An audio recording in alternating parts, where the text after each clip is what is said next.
আসসালামু আলাইকুম। আমি নাজমিনারা ভাঙ্গা থেকে বলছি। নাজমিনারা ব্লগের পক্ষ থেকে আপনাদের সবাইকে জানাই স্বাগতম। কাছে এবং দূরে, দেশ এবং দেশের বাহিরে যারা আমার ভিডিওটা দেখছেন, আশা করছি আল্লাহর অশেষ রহমতে আপনারা সকলেই ভালো আছেন।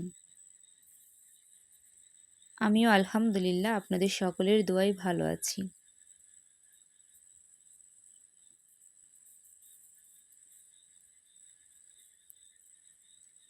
যারা গ্রামে থাকে তাদের সকালে একটু ঘুম থেকে উঠতে দেরি হলেই সারাদিনের কাজের সব এলোমেলো হয়ে যায়।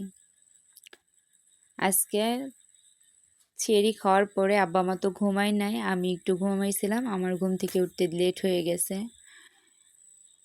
তারা দুজন তো মুরব্বী মানুষ, সব কাজ গুছিয়ে করতে পারে না। ঘুম থেকে উঠে দেখি মা আর আব্বা মিলে দুজনেই শসা তোলা হয়ে গেছে। এরপরে কারেন্ট চলে গেছে সকাল সকাল, তো কারেন্ট নাই, পানি চেপে শসাগুলো ধুতে হয়েছে। আরও লেট হয়ে গেছে। যেদিন লেট হয় সেদিন সব কাজেরই এলোমেলো হয়ে যায়, বললামই তো। সব কিছুই পড়ে আছে, হাঁসগুলা ছাড়া হয়নি। হাঁসের এখন খাবার দিতে হবে ফিট। হাতের কাছে ছিল আমার ভাত প্লেটে, ওই ভাতগুলাই আমি হাঁসের বাচ্চা ছেড়ে ওদেরকে দিয়ে দিয়েছি। এদিকে হাঁসের পানি দিতে হবে। মোটর ছাড়ার কোনো সুযোগ নাই যেহেতু কারেন্ট নাই। আর টিউবওয়েল থেকে পানি তুলতে গেলে অনেক ঝামেলা হয়, কারণ মোটর লাগানোর পরে টিউবওয়েল থেকে আর তেমন পানি উঠে না।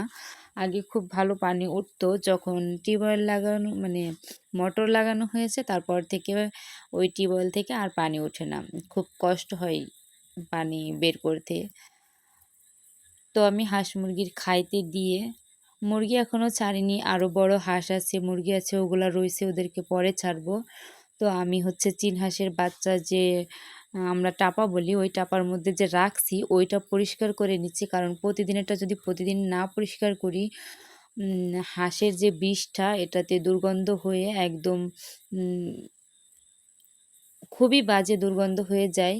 আর যদি নাই বা পরিষ্কার করি তাহলে দেখা যাচ্ছে 2 দিন 3 দিন না পরিষ্কার করলে হাঁসের রোগ হয়ে যেতে পারে। সে কারণে আমি চেষ্টা করি প্রতিদিন হাঁসের এই বিষ্ঠাগুলো পরিষ্কার করে, যাতে আমার হাঁস সুস্থ থাকে। এরপরে যেখানে কাজ করতেছি ওইখানে সুরে সুরে মানে ঝাড়ু দিয়ে নিচ্ছি। আমাদের আম গ্রামের ভাষায় অনেক সময় বলে উঠোন সোড়া, ঘর সোড়া, তা আমার মুখ থেকে চলে আসছে। যাই হোক, কিছু মনে করবেন না। যদি আপনাদের ভালো লাগে তাহলে শুনবেন, আর যদি ভালো না লাগে তাহলে অবশ্যই ইগনোর করে যাবেন। যাই হোক, যেখানে কাজ করতেছি ওইখানে ঝাড়ু দিয়ে নিচ্ছি, কারণ ঘুম থেকে উঠতে দেরি হয়ে গেছে, অনেক কাজই পড়ে রয়েছে, সব দিকে এলোমেলো। এদিকে ছাগলে খাবে, হাঁস মুরগি সব খাবে, বাবা শসা নিয়ে বাজারে যাবে, সব গোছাতে হবে।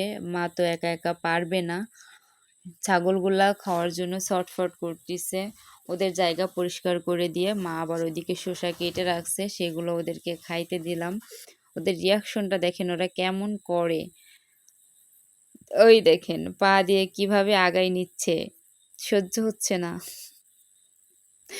লোকে বলে না পেট ঠিক তো জগৎ ঠিক, এরা হচ্ছে সেরকম। এদের পেট ঠিক জগৎ ঠিক। এই যে ডাকাডাকি চিৎকার করতেছে, যেমন হাঁস মুরগিতে করতেছে তেমন এই ছাগলগুলা করতেছে। সকালবেলা উঠলেই একটা তোড়পাড় লেগে যায়। এখানে কিন্তু হাঁস আছে, 2টা হাঁস আছে, পাতি হাঁস। ওরাও কিন্তু খোপের মধ্যে খুব ডাকাডাকি করতেছে। কোনটা থেকে কোনটা করব বুঝতে পারতেছি না। ওরাও খাবার খাবে। এদিকে তো 8টা বেজে গেছে অলরেডি। এই যে 2টা হাঁস আছে, এখন বের হচ্ছে না। ওখানে যে আমি দাঁড়ায় আছি বের হচ্ছে না।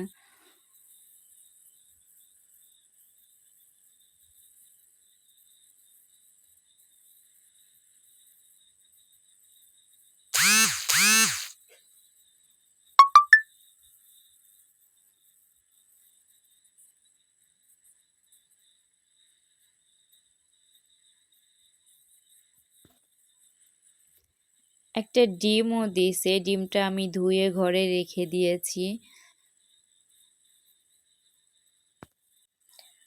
প্রতিদিন তো বিছনা গুছিয়ে তারপরে ঘর থেকে বের হই।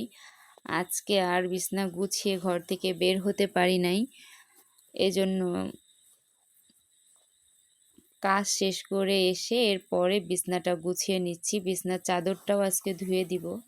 এ কারণে চাদরটা আগে তুলে নিলাম। এরপরে আরেকটা বিছনার চাদর পেতে তারপরে গুছিয়ে ঘর থেকে বের হব। আমার কাছে মনে হয় সপ্তাহে ২ দিন যদি বিছানার চাদর ধুই তাহলে স্কিনে কোনো প্রবলেম হবে না। আমার স্কিনটা আমি খুব খেয়াল করি। কারণ স্কিনে যদি কোনো খেয়াল না করি তাহলে স্কিনে ব্রণ বের হতে পারে। বিশেষ করে আমি অনেক পানি খাই, পর্যাপ্ত পরিমাণ পানি খাই। দ্বিতীয় হচ্ছে আমি যেখানে শুই মানে বালিশের কাভার বা বিছানার চাদর সপ্তাহে ২ দিন ধুই আর আমার কাপড় খুব পরিষ্কার রাখি। যদি আপনি এগুলা মেইনটেইন করতে পারেন তাহলে কিন্তু আপনার স্কিনে ব্রণ বের হবে না। আলহামদুলিল্লাহ আমার এখন পর্যন্তকও আমার স্কিনে কোনো ব্রণ বা কোনো কিছু দেখা দেয় না।